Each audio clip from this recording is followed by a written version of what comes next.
thank you so much for tuning in. Well, believe it or not, the United States is broke.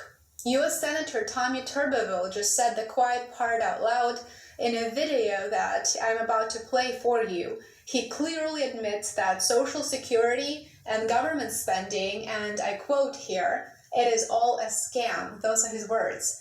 Of course, if you've been following my channel for a while, you know that the US is breaking all previous records in a bad sense of the word, with the national debt now being above $34 trillion and consumer credit card debt hitting a new record high of $1.1 trillion, it is safe to say that the United States as a country and its population are in a debt trap. $34 trillion consists of $27 trillion in debt held by the public, in other words by you, and $7 trillion in intergovernmental debt. By the way, $34 trillion is roughly the value of the economies of China, Germany, Japan, India, and the UK combined. In fact, the government has been so reckless with its spending that the United States debt is now rising by $1 trillion. Just think about that, $1 trillion about every 100 days. Think about that, $1 trillion every 3 months roughly. It is no wonder that the interest payments on national debt have already surpassed US defense spending and soon will exceed every single government program. Additionally, I want to remind you that Moody's Investor Services lowered its ratings outlook on the US government to negative from stable in November due to the rising risks of the country's fiscal strength. The agency said, in the context of higher interest rates, without effective fiscal policy measures, so technically they say US fiscal policy is not effective, without effective fiscal policy measures to reduce government spending or increase revenues. The agency added that it expects the U.S. fiscal deficits will remain very large, significantly weakening debt affordability. U.S. Senator Tommy Tuberville says it as it is. He says the United States is broke with $34 trillion in debt. Tuberville said, quote, "We don't have any money. We are dead broke." Those are his words. This is very refreshing to hear, especially after Treasury Secretary Janet Yellen came out a couple of months ago and said the United States was doing so well economically that it is in a position to continue funding 2 wars, maybe 3 if you add Taiwan. I uploaded a video on that several months ago. I think this speech is something that you must hear. The speech by Tommy Tuberville is something that you absolutely must hear and even share with your friends and family. Many people don't realize what's really coming. They hear that the United States has $34 trillion in national debt, and they just brush it off because they think it has absolutely nothing to do with them.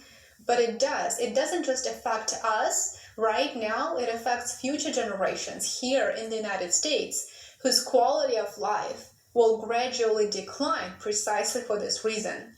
So here's U.S. Senator Tommy Tuberville. Watch. This is all a scam. I mean, we got people that's getting ready to retire that's going to try to live off $2,000 to $3,000. Impossible. It's impossible. Because what happens, it comes up here, we spend it. We're $35 trillion in debt. We don't have any money. We're dead broke. And then taxpayers have $2 trillion in credit card debt. We are in huge trouble. In this body, we had better start figuring that out, because we're going to have a run on this city here soon, and there's going to be about 150 million people coming up here saying, "Where's our damn money that we paid in?" I could have put my Social Security money 40 years in tax in the market and probably worth 8 to 10 million today. But the federal government wasted it. So I'll get off my horse there. But it's good that we have this, because we got, I get a pension check from education. I was part of a union. It's not going to help people. People are going to have to continue to work longer and longer. Am I right, Ms. Gender? Can you say something about Social Security and it being taxed for some reason? We're taxing people for the second time on the Social Security that they put into an account. Yeah, and I'd like to point out when Social Security was first founded, those who established it, it was started out as a 2% tax, and they said this will never take more than 6% of your income. Today it takes 12.4%, and depending on whether you go with CBO or Social Security trustees, it needs to take between 15.8 and 17.5%. So we're talking about thousands of dollars more per year. It also was actually only originally recommended that the tax be up to $66,000, equivalent in today's dollars of earnings. But over time, it has expanded massively, and the money has been spent every year. So whereas everybody thinks this money's been set aside for me, no, for the past 13 years, every dollar that has gone out of workers' paychecks has gone immediately to pay promised benefits. And that's what happens when you have a system that enables those in charge of it to spend the money in the immediate term and leave the buck to the next generation that's coming along. Foods has just done explains everything about the future of America's job market and the food in which we consume. Tyson Foods announced it will be closing the fresh meats plant there. It's currently the largest employer in town. Over 1,000 Tyson Food employees will lose their jobs in June. This is absolutely mind-blowing. So last year they laid off 4,200 workers. Then today they laid off another 1,200 workers. Now they've committed to hiring 52,000 asylum seekers. It already employs about 42,000 immigrants and refugees. And of the 52,000 asylum seekers, they'll be paying $16.50 per hour wage, as well as benefits, health benefits, dental benefits. On top of that, they'll be putting forward $1.5 million a year for legal aid services, providing for its new employees temporary housing, on-site childcare, transportation, relocation stipend, and paid time to attend court hearings to adjust to their new homes. The company is really investing in a lot of services for them to try and convince them, you may make only $16.50 an hour to start, but this is a good job. Now, this might seem, like a big deal for some people. But what if I were to tell you this is a drop in the bucket compared to what's actually happening? That's going to impact all 330 million Americans, whether you are a retiree, whether you are a tech worker, where you think, okay, this is a factory job, doesn't really impact me so much. No. This whole entire thing is going to be, and it's going to envelope the entire U.S. economy. I'm going to break this down for you. I'm going to give you the facts to show you just where we're going as a country. Please hit the like button, hit the like button. What Tyson Foods just announced should absolutely enrage you. I have two stories. One right here from a small town in Iowa, a news station reporting on a plant closure for Tyson Foods. But what Tyson Foods is going to do next should absolutely flip your mind. I will not be eating Tyson Foods, anything from Tyson Foods. And I will be reporting on other things that Tyson Foods has, because I believe this is the next company to close their doors because of the decision they're making against the American people.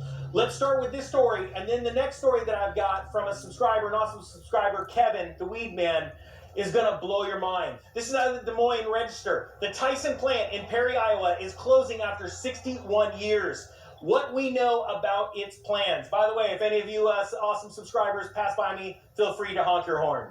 Says Tyson Foods announced Monday, March 11th, that it will permanently close its pork packing plant in Perry, Iowa, amid financial struggles for the pork industry. Here is what we know about Tyson Foods in Perry. Now listen, sounds really good, right? It's about, the pork industry. We've talked about this a year and a half ago when they were closing multiple locations, and I said, there is a massive plan to take your job. The Federal Reserve, the federal government wants you unemployed for this next crash. This is not a joke. Wait till you hear what they're about to do.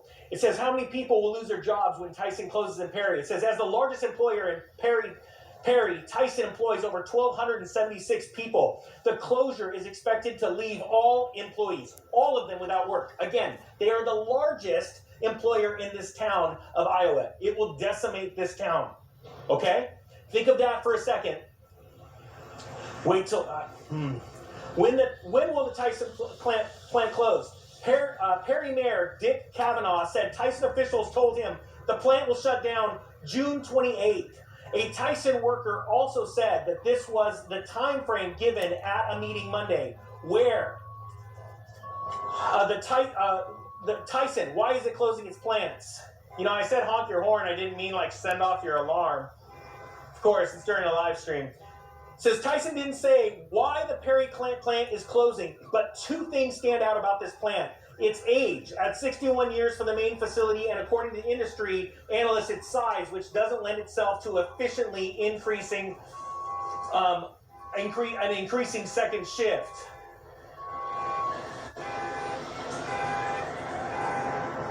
This is how it goes. This is what happens. Now I'm going to share with you what's coming next, and this is the part that should enrage you. And I would please ask you to share this video out, because I'm telling you right now, I will not be eating any Tyson products because of this. This story, again, is from Kevin the Weed Man, comes out of Newsweek. It's entitled, Tyson Foods Hiring Migrants Sparks Calls for Boycott. Now, first off, if this enrages you, that right now our unemployment rate is going up, and that's where the government wants it. They want it high. They want this crash to happen. I know it sounds crazy, because wealthy people know to get wealthier, you do it during hard times. They are going to cause this. And now you have companies in America saying, we're going to hire migrants. People that are here illegally, that are forcing themselves over the border, that are taxing our system while we pay taxes. It's taxing our school system, our healthcare system, and now it's going to be taking away jobs, right? All right, so here we go. It says Tyson Foods is facing boycott calls for the planning to hire 52,000 migrants to work at its factories. After closing a plant in Iowa this week, the company announced this week it's seeking to hire some of the thousands of asylum seekers who have arrived in New York City. Scripps News reported the program could alleviate headaches for city leaders who have voiced concerns about the migrant population growth straining city resources. It would offer these migrants a job that pays $16.50 an hour, in addition to other benefits such as legal aid, childcare, and temporary housing. If this absolutely enrages you, type 1. I'm just curious. If you think, no, this is a good thing. We're hiring more and more illegal immigrants as they're coming over, millions of them over the border, and now you're going to lose your job, and we're hiring them. As a matter of fact, there's a program out right now where companies are hiring more and more of them. How you doing? So the point being is, if this doesn't absolutely enrage you, and it was Newsweek, if you don't remember, that picked me up on that story down at Angel Stadium when I was talking about Bud Light. Now, Bill Gates goes and buys them, offers Joe Rogan a ton of money, and it's weird. Nobody talks about that. Destroying the morals of our country. Now we've got the morals of our country going down the tubes, and on top of that, you've got migrants getting hired instead of you. An American citizen that works hard, pays your bills, pays your taxes, don't worry about it. This is